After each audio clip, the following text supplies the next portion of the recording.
Now we are live. I love technology. It is just beautiful. Good evening, everybody, and how are you? Reverend Janet Reynolds here, and Blue Feather is my guide. I'm very happy to be here tonight. And it's also called Welcome to Insight with Blue Feather. And please know, Blue Feather's been with me for quite a while, and I am a spirit medium, and I've been doing this for over 20 years. I have a very, very good friend tonight that's going to be my guest. So, and to let you know who that is, it's going to be Kandi Mullen, and she is a Reiki Master. And let me tell you a little bit about her real quick. Like, she's an empowerment coach, she's a wellness consultant, and she's the owner of Reiki for Wellbeing. Uh, Kandi completed her Reiki Master training in 2009, and through her personal commitment to daily practice, was inspired to become a professional Reiki practitioner and educator. So that's just part of what Kandi is about, but the main thing is she is a Reiki healer. I also have a degree in Reiki healing, but I prefer to do readings. And speaking of that, if anybody has a question tonight, please call 813-814-1601. And then just please know, if you ever have any questions, you can go to www.bluefeather.net. And we're now off and running. Hello, Kandi. Hi, Janet. Thank you. It's nice to be here with you tonight. I'm just getting ready to say it's so nice to see you. And how was your day? I had a good day today. Did Yeah. you? Yeah, it was a nice day. I had a good day also. Well, now I have just let them know that you are a Reiki teacher and wellness consultant. But why don't you just, for right now, before I ask you 150 questions, why don't you just tell us a little bit about you? Okay, great. Well, thank you, and it's a pleasure to be with you here tonight. So in 2009, I was transitioning, ready to make a change, looking to do something different, was feeling that there's something more, something else I need to be doing. And it came at a time where I was an independent contractor for a healthcare company, and it was coming to an end, the contract, because they were acquired by another company. So one day, randomly out of the blue, I received an email and it had information about a Reiki class. And I thought, well, why do I want to do this? And I heard that little voice or that little nudge inside of me saying, don't question it, just do it. So I took my first Reiki class in January of 2009. And I knew during the class, pretty much, I really felt as though that may be the direction that I want to head in. I wanted to help others. I wanted to empower other people to take better care of themselves or have a way when they're not feeling good to care for themselves. So I continued with the training. I practiced daily because Reiki practice the foundation of it is for self-care, which a lot of people don't realize that.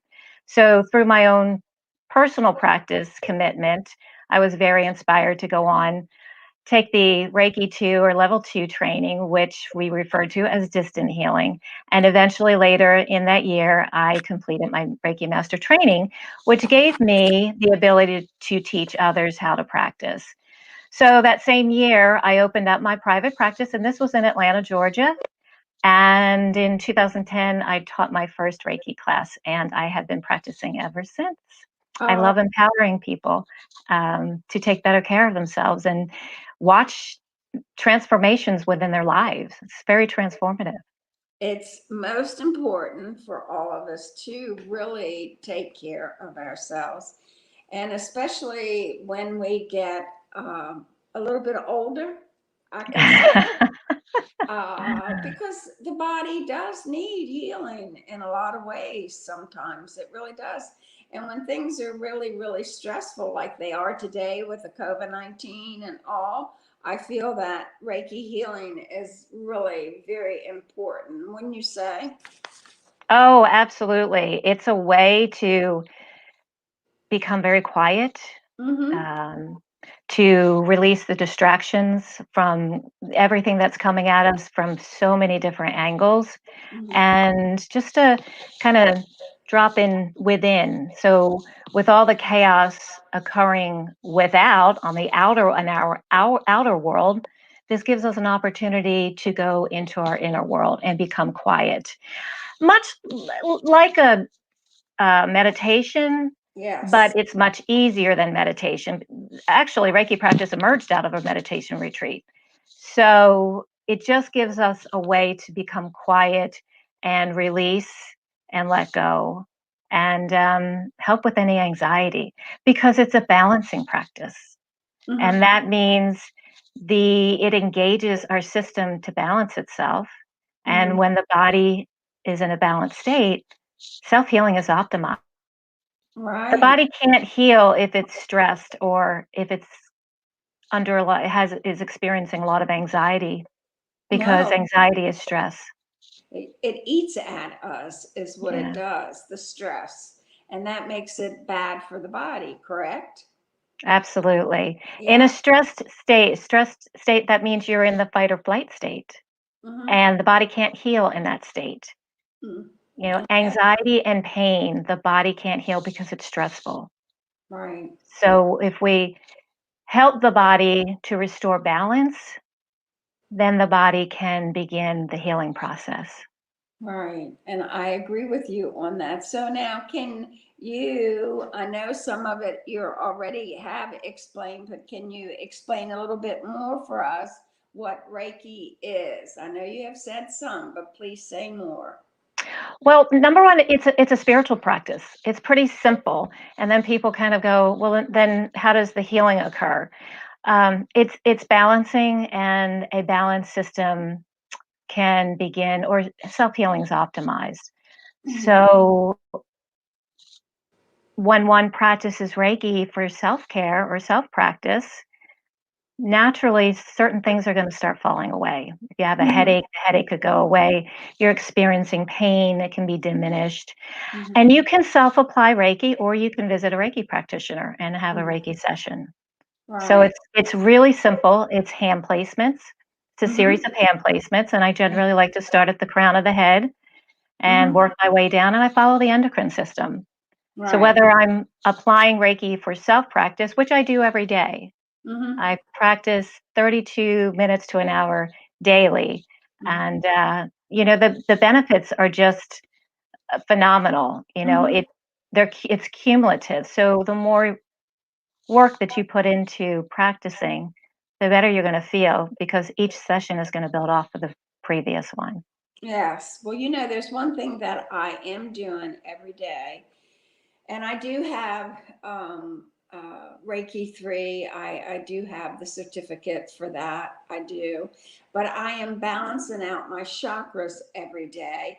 But what I'm doing now, because I have an issue with my eye, my left eye, so I am now doing Reiki on my left eye.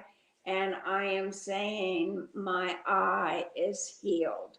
But what There I you do go. is I rub my hands and I get them really warm, and then I put that over my left eye, and then I say, my eye is healed.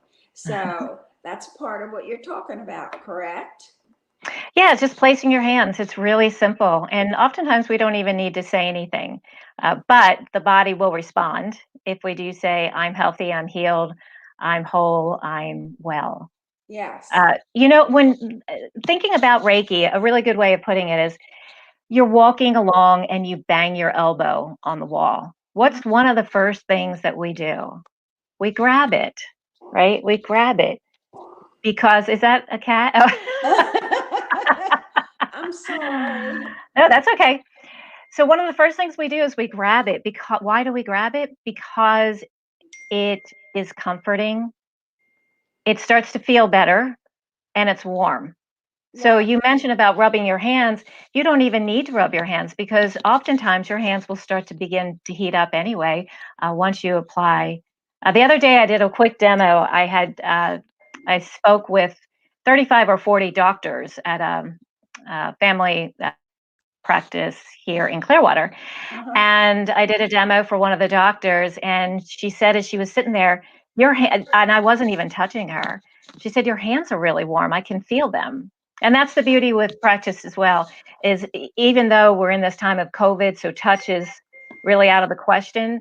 You don't Right. have to touch the person. You can just have your hands, a few inches above the individual or a few inches above the body. Right. See, So now, when I, not to interrupt you, I'm sorry. When I was taught, um, um, I also was taught to rub my hands and put the heat over my eyes. So, but what I want to say to you is, I have been taught that, and I think it's been about 20 years ago. So I don't know that there's been any changes, but I do think sometimes a little bit different. But that's okay, right? well, here's the thing is there is no standardized training. Thank you. So it's very possible that you and I, there was differences in the Reiki masters that taught us, their understanding of the practice may be a little bit different.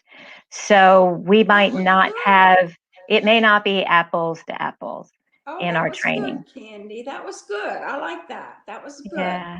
Yes, Yeah. because of who I learned it from then versus who's teaching it today. So, but the good thing is as long as our results are the same, that's what counts, right?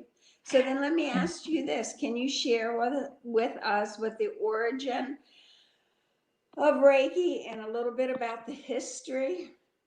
Sure. So the practice itself originated in Japan by a gentleman by the name of Mikao Usui. And Mikao Usui was a spiritual seeker. He was on a pretty intense meditation retreat when the practice emerged out of his meditation retreat. Mhm. And so this was back in 1922. So he started to travel around Japan, teaching others, lecturing about Reiki, and sharing Reiki sessions with others.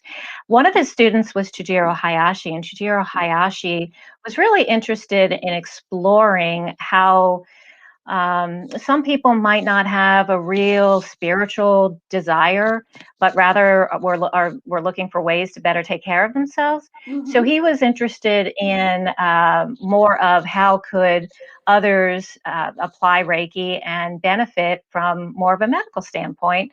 So he refined the hand placements or hand protocols, and that's how we know Reiki today is by applying our hands.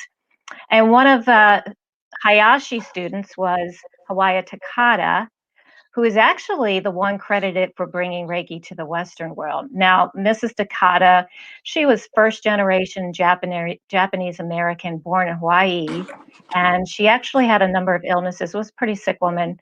She was traveling in Japan when she learned of Hayashi's Reiki clinic in Tokyo. And so she decided to check herself in. And after 4 months, her health was completely restored. So she knew that, or she understood that if she returned to Hawaii without learning to practice, her health would deteriorate again. So she was accepted into level 1 training under Hayashi, trained for a year, then trained in the Reiki 2 practice, and then returned to Hawaii in 1936. So the practice really emerged from the origin is from Japan. Mrs. Takada is who we give credit to here in North America for bringing it to the Western world. And between the years of 1970 and 1980, Mrs. Takada taught 22 Reiki masters. Oh, wow. Now, going back to Mrs. Takada, she was the very first Reiki master outside of Japan, the very first one. Mhm. So her 22 Reiki masters that she taught here in Canada and the United States, um, the practice evolved from that point on. And Mrs. Takata died in 1980.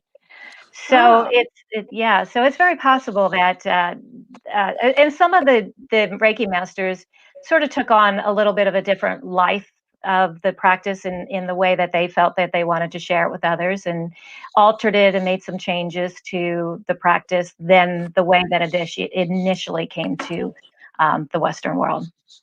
Oh, oh, that was good. That was very interesting to know. So thank you for sharing that part of it, girl. Okay, so now let me Absolutely. ask you something, please. What does a Reiki session look like? I mean, I know, and I did do Reiki healing in the churches, and we're going back about 10 years ago. So I know what a Reiki session looks like, but probably not everybody else knows what it looks like. So could you tell us, please, or show us? Sure. So a session's facilitated. It can be through a very light touch. It's non-invasive. There's no tissue or muscle mass manipulation. Or as I mentioned earlier, the hands can be a few inches above the body, and they're equally as effective. But show us The how you do it when you say above the body. I'm sorry, I didn't mean to Oh, so interrupt. like let's say I'm at the crown, maybe just Mm-hmm. like this, a few Mm-hmm. inches, Okay. or it can be on the body. Mm-hmm. Oh, thank you. Okay. And the recipient is fully clothed, and they can either be seated or lying on a standard treatment table. Mm-hmm. A session can be anywhere between, in a professional setting, perhaps with a Reiki professional, or in a spa, anywhere between 45 and 75 minutes. If it's in a healthcare setting, it might be 5 to 20 minutes. It just depends on the application. If the recipient is lying on the massage table, I generally have them lying on their back, starting on their back. I place my hands in 8 hand placements, and then I have, if the recipient has the ability to lie on their stomach, then I place my hands on 4 placements on their back. Oh, I know that you did a healing on me, and I just want you to know I'm probably due for another one, but it's really beautiful because it really calmed my body down. I can because can be extremely high strung individual, hyper as they Yeah. say. Yes, No, you, Janet? yes, just a little bit, just a little bit. So when you did that for me, it was beautiful. It really was. It was a nice feeling. So I should have it done more often, but that's what I try to do in the mornings to balance me out for my day, because with everything that's going on around us, it's really, I feel, a challenge to stay calm. So now tell tell the people about distant healing, Kandi, because distant healing can do a lot too. Isn't that correct? Oh, absolutely. For a lot of people have a really hard time getting their mind wrapped around the thought of, what? We're not going to be in the same room together? No, we don't need to be. But it's equally as effective. So if the person is maybe in another city, or, due to travel constraints, or they have medical conditions, maybe it's a family member or loved one or a friend in another state, another country, or a client. I work with clients all over the country.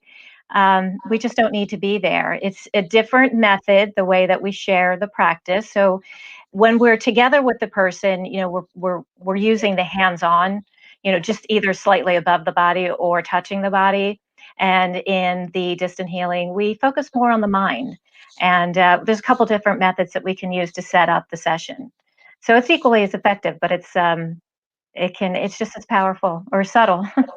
It can be oftentimes very profound. If somebody has a more acute situation or acute symptom, they may Mm-hmm. have a more dramatic or profound experience to somebody that it's, let's say, maybe a little healthier, and they don't have as much going on. They may not notice quite as of a profound experience, but they receive benefit because it's relaxing. Oh gosh, yes, it's very relaxing. That would be a good way to say it. Very relaxing. So, with everything that you explained so far, it's all really, really good. But let them know how, and you've already said this, and sometimes some in what you've been saying, how it is beneficial for an individual to get a Reiki healing. So there's a number of known benefits that Reiki practice can um, offer or be beneficial to an individual. Just as I mentioned earlier about anxiety and pain, when the body's in anxiety or is experiencing anxiety or it has pain, it's difficult for the body to heal. It can't because that's a stressed state, right? We're in that sympathetic nervous system, predominant sympathetic nervous system. So the body can't heal itself. So once we apply Reiki, the system begins to balance itself and like I mentioned, self healing is optimized. So rest, relaxing improves digestion, sleep, Mm-hmm. and rest. It can improve blood pressure, Mm-hmm. heart rate. Mm-hmm. It is very beneficial if you have a wound or a cut of some sort or an injury. It Mm-hmm. can speed the healing up from something like that, a wound or an injury. As I mentioned, it can help improve sleep, reduces stress, anxiety. But some of the other things that maybe aren't always or as common, people don't even realize that surgeons are starting to notice that they're or have been noticing for some time, if they receive Reiki before surgery, perhaps even during surgery, that they heal quicker. So the response from surgery can be very beneficial or improved um, it, from one that perhaps didn't receive Reiki. So there Right. really are a wide variety of conditions that can support an individual by applying Reiki, whether it's from a practitioner or self Reiki. The the 2 that we see a lot and a lot of studies around especially are anxiety and pain. Mm-hmm. Well, anxiety, especially today. But hospice. I worked for hospice a couple years back. It's it's been more than a couple years, but one of the girls, Helen, that I knew very well, was a Reiki healer there, and hospice was introducing Reiki healing at that time. And I have not been back for a couple years, but I'm sure that they are still doing it. But the one thing that I like about Reiki healing, and you really have to trust that they are healing you. You really do, I feel. And when I do my Reiki healing on my eye, what I want them to do is to get rid of the scar tissue. There's scar tissue there. Mm. So I'm sort of like in the middle of my eye. I can only see around my eye. So Mm. so I am telling them to get rid of the scar tissue. So that's why I keep saying I am healed. Yeah. But many people are going to Reiki healing more so than usual. I feel. Is that correct in saying? Yeah, let me address the little bit about the hospice because there are volunteers at hospice that Okay. offer Reiki because when conventional medicine no longer can help a patient, Reiki relieves their suffering. Mm-hmm. So and oftentimes the volunteers in the hospice, Suncoast, they have volunteers, and it's not unusual for somebody to reach out to me and say that I'd love to take your class because I want to be able to volunteer and offer Reiki.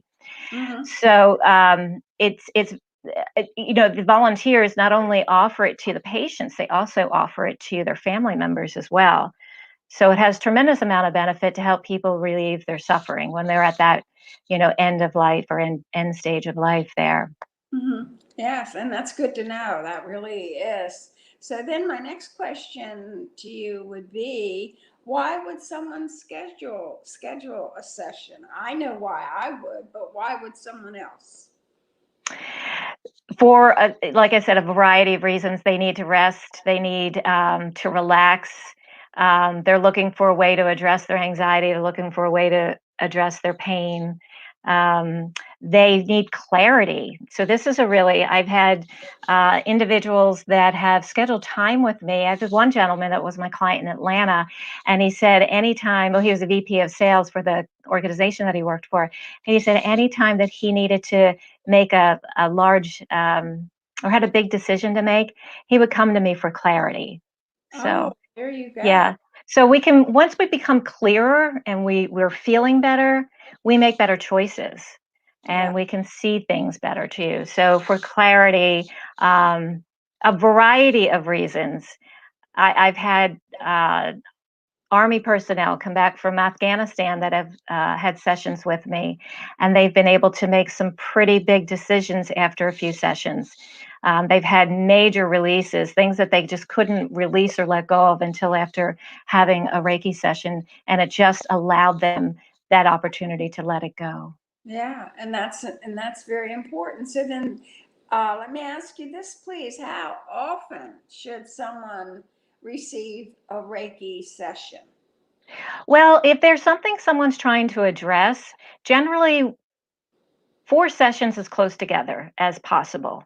Mhm. And the reason being is they're cumulative, they build off of one another. So as the body restores balance, we want to keep it in that balanced state so the healing can continue, right? Self healing is optimized. Mhm. And then after 4 sessions, I leave it entirely. It's entirely up to the client where they feel they want to continue, or some people want to continue for once a week, some people as needed. It just really all depends. But I would initially suggest 4 sessions if there is something they are trying to address. Okay. Now, the fact that I'm doing healing on my eye every day, it's okay that I do that, right? Oh, absolutely. Don't stop. Oh. Keep on going. That's right. Okay. Yeah, yeah, you definitely want to. Just to be funny, when I tell you that I balance out my chakras every day, because I know you know that. And I know not everybody knows everything about chakras, but chakras are your energy centers, which help your body also to balance them out. And I have a way of doing that. I did not do it the other day, and I've been doing it for ages. And I want you to know there is a difference when you heal your body and when you don't, or when you center your body and when you don't. It's just a big difference. I just feel healing one way or another on the body is good. Can you say that too, right? Oh, absolutely. Like I said, when we feel really good, we make better decisions. We're Right. clearer, we have more clarity, we sleep better, um, we can minimize pain, maybe we have less headaches or not as frequent because the body's in that state of balance where we want it to be. We don't want it to be in the fight or flight state. Well, see, I was in fight or flight because I didn't balance out. I really didn't. I can tell the difference.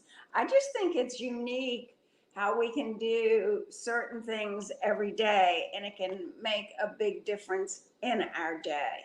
Okay. Now, where would you find Reiki being offered? Well, it's a variety of places. You could find Reiki in a spa, from a Reiki a professional. It may be offered in a hospital, as we know in hospice, um, a variety of settings. It's pretty adaptable, especially if you learn how to practice, then you have it available. It's a lifetime of benefit. Once you learn, you have it for a lifetime, it never leaves you. So, but you can certainly reach out and find a professional, a Reiki professional, and schedule time with them. Or did you say learn? No, I said, where would you find Reiki Okay. being offered? Yeah, yeah, you can it's offered, and a lot of spas are offering it today. You can find on the internet local Reiki professionals, practitioners. Do you go to And people's homes or where do you have a particular place that you go? if I'm doing the in-person Reiki, it would be in Pinellas Park, my office in Pinellas Park, but I'm only doing right now the distant work. Oh, So okay. people find my website, they go to my website and they'll schedule time with me, or they'll call me, or they find me through Google or Facebook. That's where I was going with that. So thank you Yeah, for yeah. that. And Yes. and I do want to just mention there's do we need to take a minute? Go ahead. No, do we need to take a minute? I not so far that I know. At least I don't see it. Okay. Okay. Okay. Uh I don't think so. She said So it was a link, right? there's 3 levels of Reiki practice that one can learn. So the first level being the hands-on, the second being the distant, and then the third level being the Reiki Master. So if you wanted to teach, if one wanted to teach another. So for most people, the only uh, level they really need to learn is Reiki 1, and that opens them up. Once they are initiated in the practice, that opens them up to begin self practice, and then they can eventually share with another. And anybody can receive Reiki, regardless of age or state of health. So the oldest person I taught how to practice was 87, and my youngest student has been 12. But we are finding. No. Okay. I thought that was someone. I have my phone here. I'm sorry, but that is not, because they do call with a question, but that is not a question. Okay. All right, great. That's a spam call. I'm sorry, Kandi, but we do have to have the phone here for that. That's fine. So the 3 levels, and like I said, for most people, all they need is the first level. That's where we all begin. Training can be anywhere between 7 and 12 hours. I highly suggest anybody that's interested in being trained to practice, find a qualified Reiki practitioner. The classes are not regulated, so they can vary widely depending on that in Reiki Master's understanding of the practice. Um, but like I said, the second level, probably 5 to 8 hours of training, and the third level is ongoing. A couple of days of training and then ongoing mentoring with your Reiki master. Okay. But for most of us, for most people, they just need, if they wanted to have a way to care for themselves, the first level is really ideal. And doing their personal practice work is important, because that's where you'll have your understanding of what Reiki really is all about, doing your personal practice work. Right. And you know what? Here's another good question to ask you, please. Is Reiki safe, and are there any reasons why someone should not receive Reiki? Reiki is, very safe. I can't give somebody too much Reiki because there's nothing I'm giving them. They're not ingesting anything or nothing's being administered, so it's a very safe practice. And I would say Reiki is a complementary practice. I hear people refer to it as an alternative practice, but Reiki doesn't replace conventional medicine. It can safely combine with conventional medicine, alternative medicine, even traditional medicine. But it is a complementary practice that can support support anybody's, whatever they may be treated through their care team or their medical team. It can support what they're doing from that standpoint. It can help improve outcomes, is what I'm trying to say. Well, that's good to know.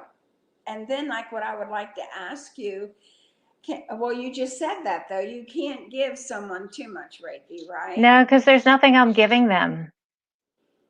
There's nothing to give. You're giving them energy. They're pulling it from around them. See, my understanding is a little bit different. They're pulling from the field around them already, and I am there to facilitate the session for them, to hold that space. Okay, I understand that. So now you teach others to practice Reiki. So I'd like to know, why would someone want to practice Reiki? For self-care, a way to treat themselves, a way to balance their system, a way to feel calmer, more grounded, more centered, maybe to start their day with a very calm, centered space. That's a good word. Yeah. They want to have a way to quickly relieve whatever is going on around them. So if they're having, like, to sort of hit the reset button, or just to take the edge off of whatever they're experiencing, because Reiki can be applied anytime, anywhere, any day, because it's so easy. You don't need anything to do it. You don't need to hold something or have a some sort of a device. You just place your hands, and you can be very inconspicuous. So that's why one would want to learn how to practice. And it's, I mentioned earlier, Yes. a lifetime of benefits. You have it with you for a lifetime. And you fall and you injure yourself, you grab the area, you hold it, and would be surprised at how quickly the area will heal.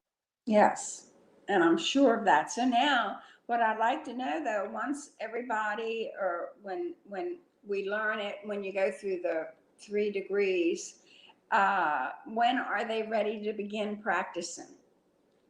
Well, that depends on what they want to do. So if they're self-practice or they want to open it up and offer it to others, sometime after that they've been doing their own personal practice work after the Reiki 1 class. So that when they receive their initiation in Reiki 1 or first degree Reiki, do some personal practice work and then start offering it to others. And they can also offer it to pets and animals. I work with cats, dogs, and I've worked with a couple horses. I know you can do Reiki healing on animals, and I do. I know of 1 or 2 incidences that a friend of mine with her dog, that the Reiki really, really helped that dog. I'm telling you. But I believe so much in all of this. I really do, and I believe also when you're learning Reiki, or were you to be doing it on yourself, you have to trust and believe that it will work, right? No, the recipient doesn't have to have a belief in it. The only thing they need is an open mind. Oh, Yeah, okay. they don't even need to believe in it. They just need an open mind and give you permission to do the healing work or to offer the Reiki. Just, we don't want to violate anybody's free will and do something that somebody just doesn't want. Okay. All right. There's some people that don't want it, and we have to honor that. They don't want to receive it. Right. They don't want to receive it. Right. I understand that. Then they don't call you, right? If they don't want to receive it.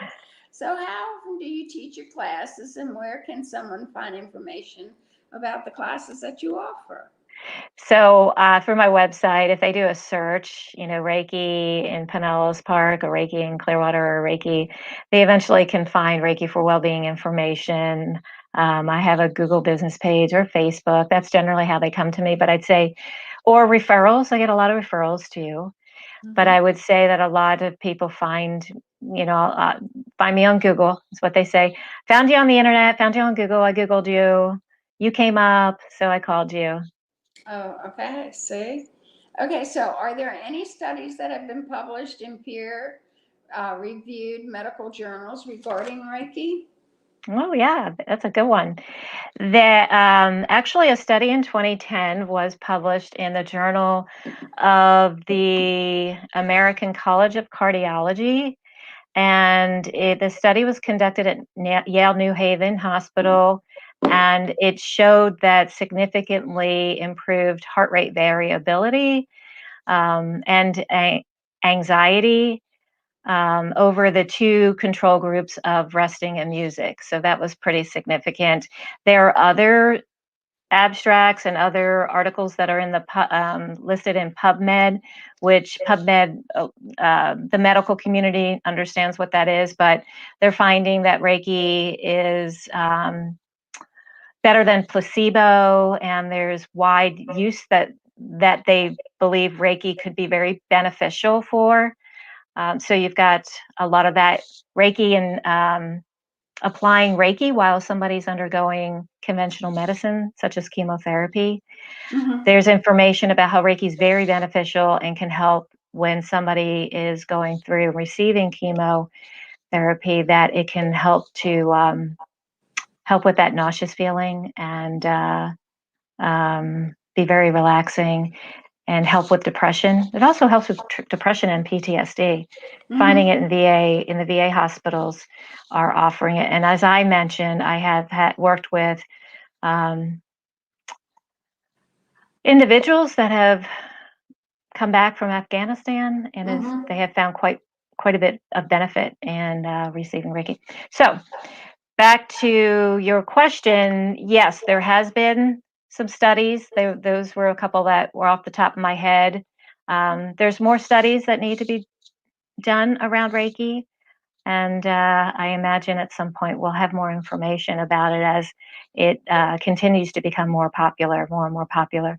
I mean, it's really is getting into making its way through mainstream healthcare, and it's being more widely accepted in hospitals. Now, some have been offering it since the mid 90s in what they used to call their CAM program. Now it's integrated medicine, of course.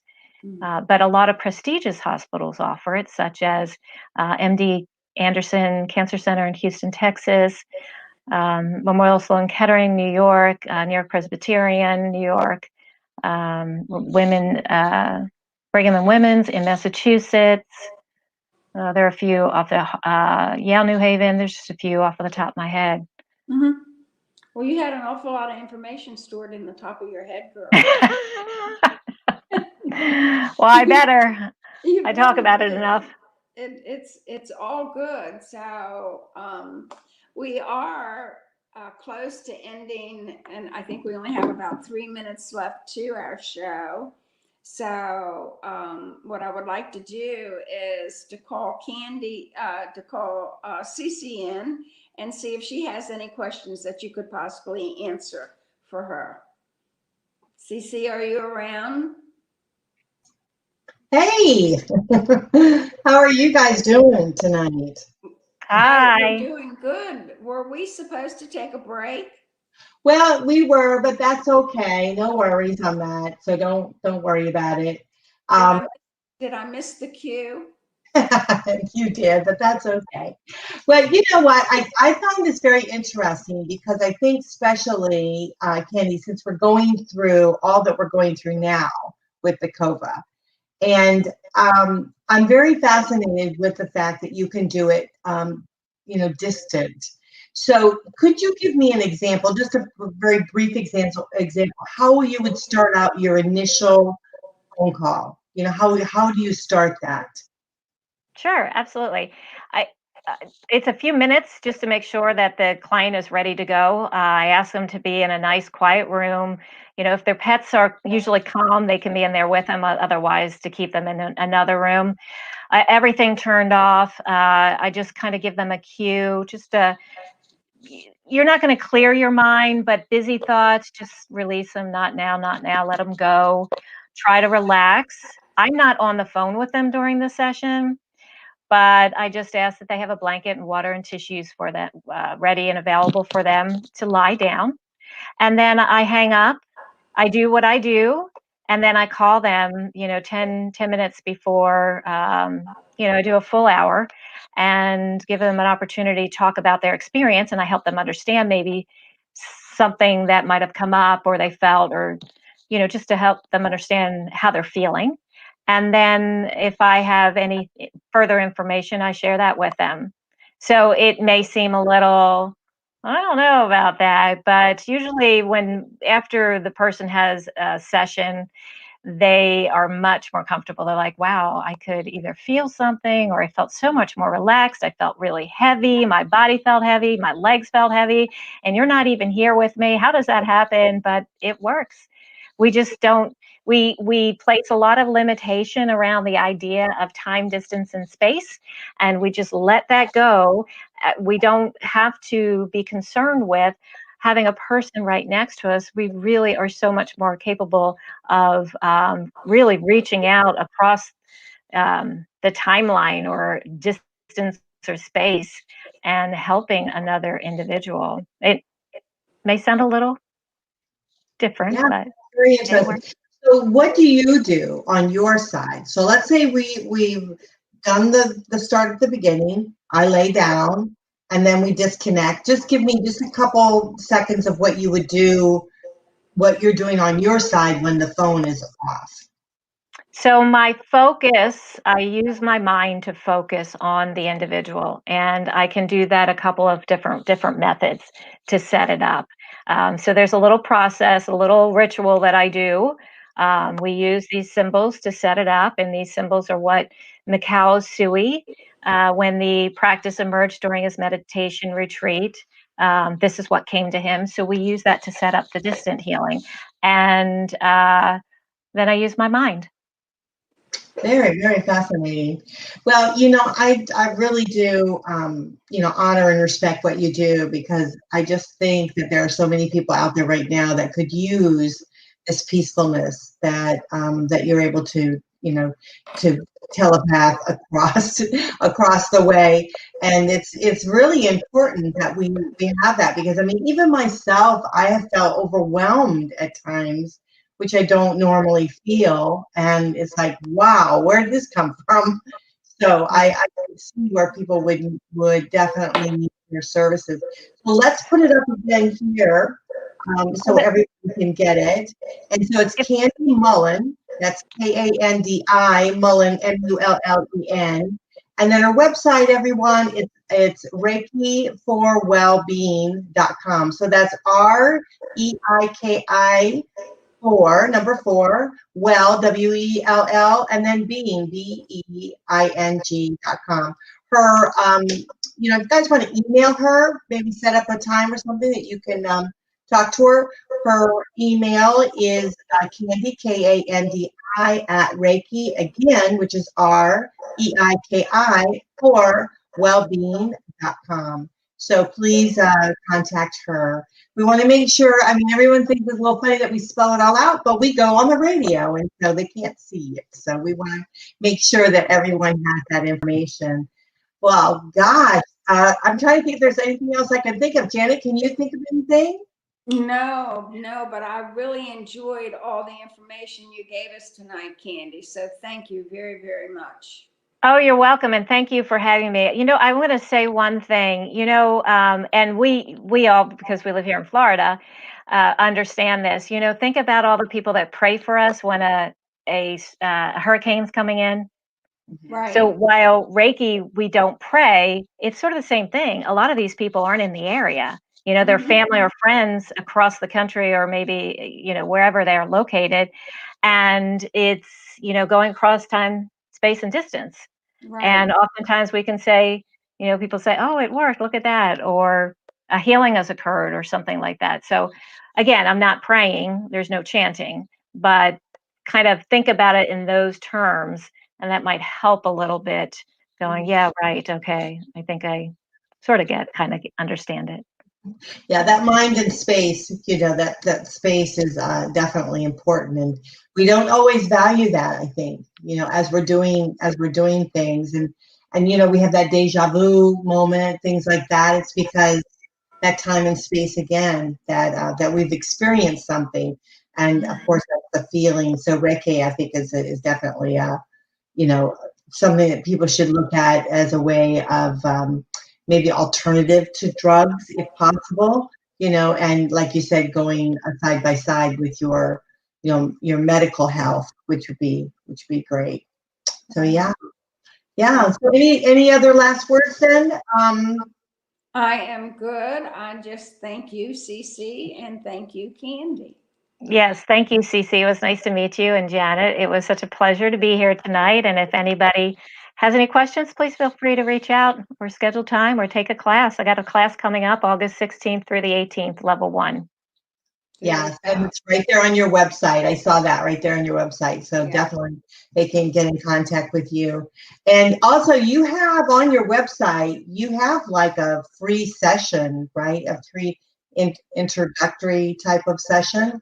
Am I correct? It's a consultation, so I can go through a couple of things if there's other things that people want to address from their things are shifting or changing, or they'll say, I don't know about this. Something's changing, something's different. I'm starting to open up. I help them understand what's happening around them, and then from a wellness standpoint, I help people to make some significant lifestyle changes so they start feeling better. So yeah, I do a consultation and I give them an exercise just to see if we're a good match for one another.